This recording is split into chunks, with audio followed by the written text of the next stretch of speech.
Efésios 5:5 diz assim, ó, o fruto da luz é a obra do quê? Das trevas é o título.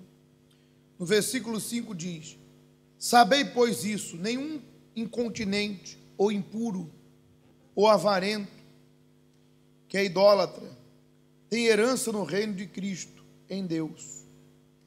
Ninguém vos engane com palavras vãs, porque por essas coisas vem a ira de Deus sobre os filhos do quê? Da desobediência. Portanto, não sejais participantes com eles, pois outrora eras trevas, porém agora sois o quê?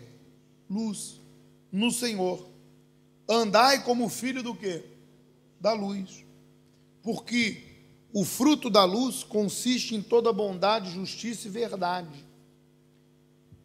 provando sempre o que é agradável ao Senhor.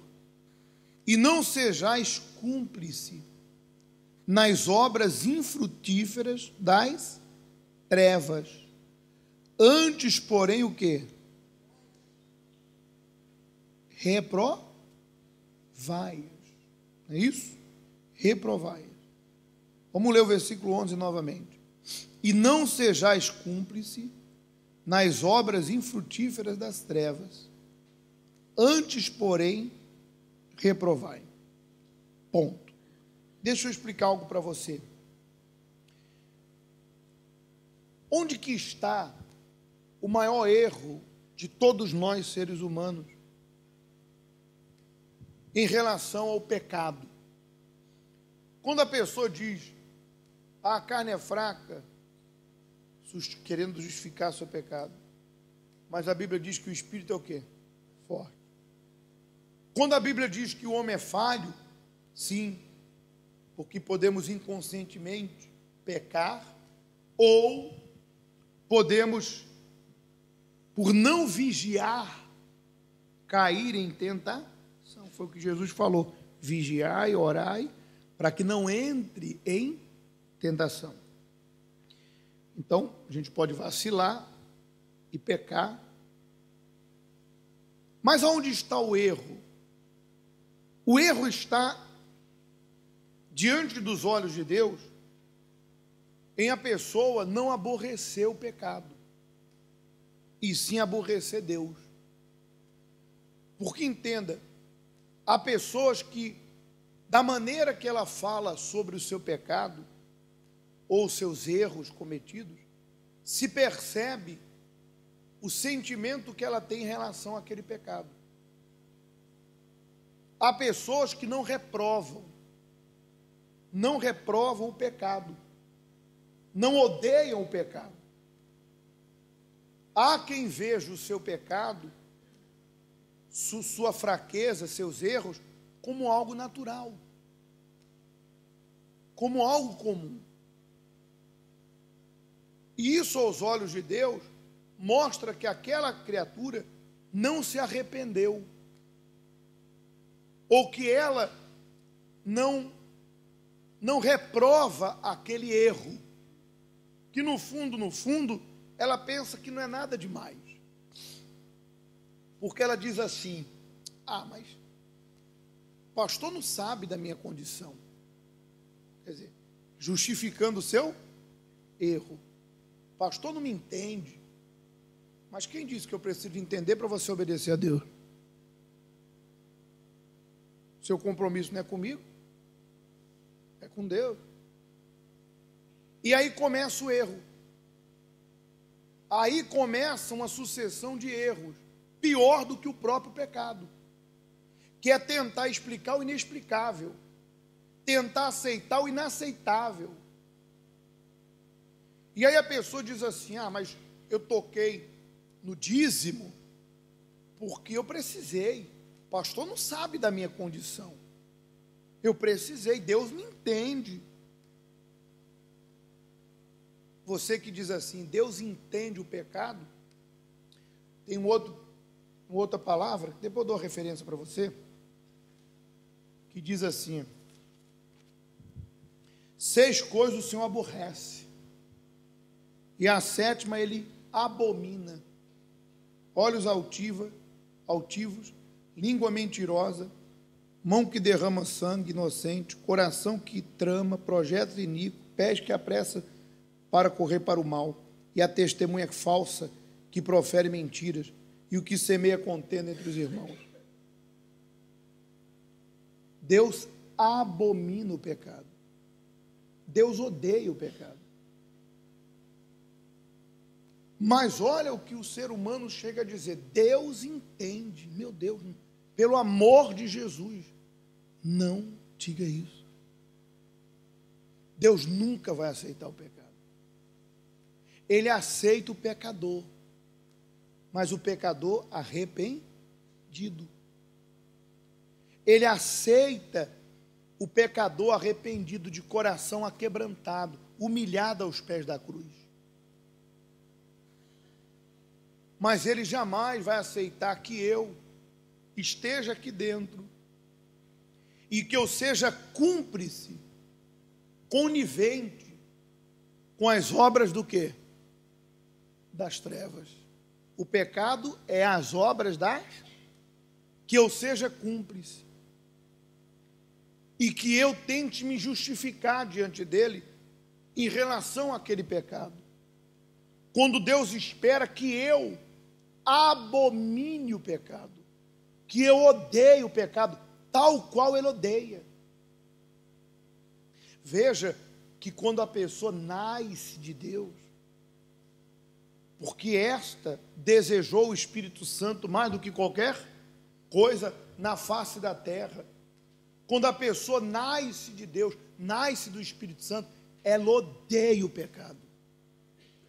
O pecado, quando entra, ou quando vem sobre ela, a tentação, né? É como uma comida estragada, que a pessoa come, quando bate no estômago, já vem aquela ânsia, e a pessoa vomita aquilo para fora, porque a natureza dela não aceita o que está estragado. Então assim é aquele que ama a Deus acima de todas as... ama a sua salvação, tem temor a Deus e deseja o Espírito Santo mais do que qualquer coisa.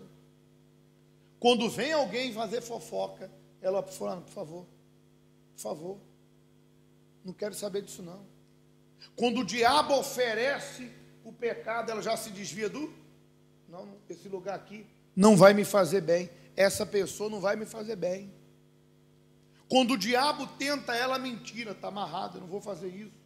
Ao adultério, a prostituição, a pornografia, o engano.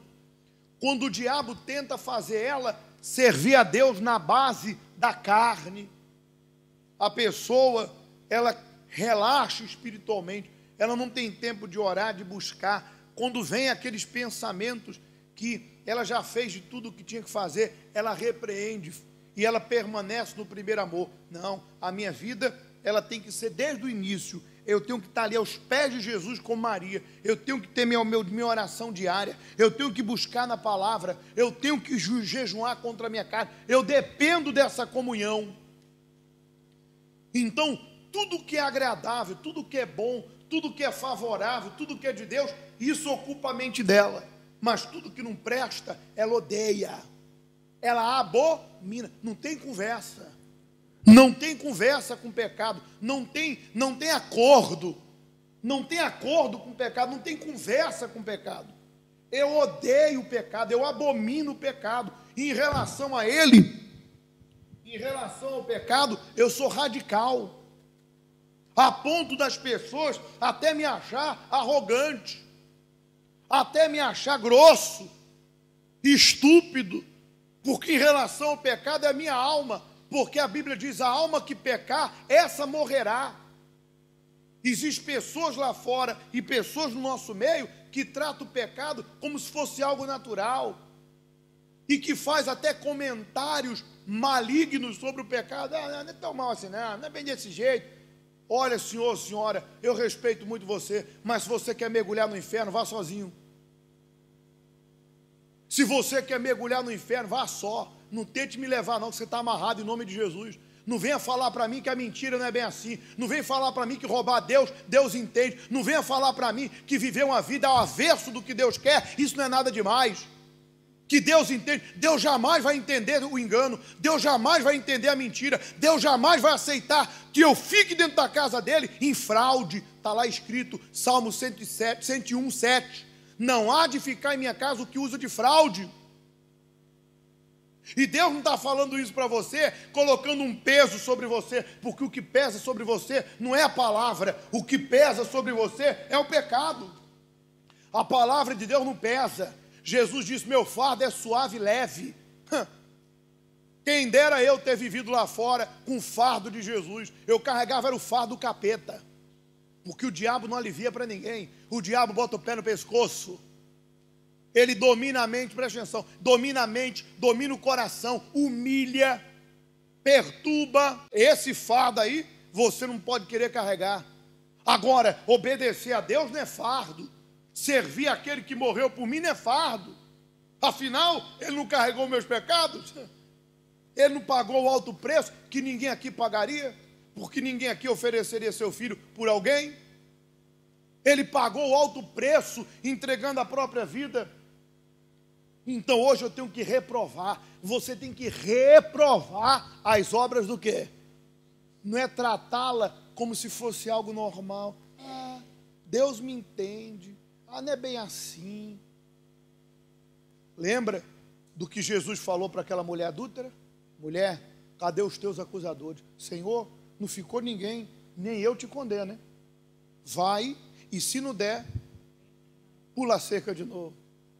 Ó, se não der, eu te entendo que você tem que ganhar teu pão e vira e mexe, tu tem que sair com algum homem. Eu entendo você. Pelo contrário, vai, mulher, não peca mais para não suceder coisa pior que isso. Porque a porta para o diabo é o pecado, gente. É a desobediência. Mas se eu não ver o pecado com repulsa, se eu não tiver raiva do pecado, se eu não odiar o pecado, se eu não reprovar ele, aos olhos de Deus já estou pecando. Em tratar aquilo como algo natural. Eu já ouvi da boca de pessoas, pastor, mas a palavra que eu ouço pregar na igreja é condenatória. Deus não está te condenando, Deus está te salvando.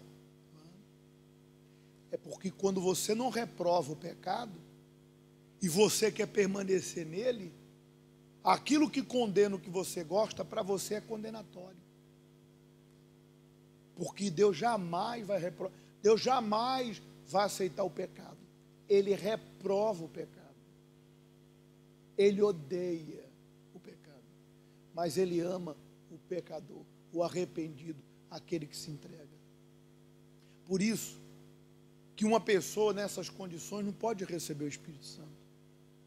Eu só recebo o Espírito Santo quando eu me arrependo e eu passo a odiar aquele pecado.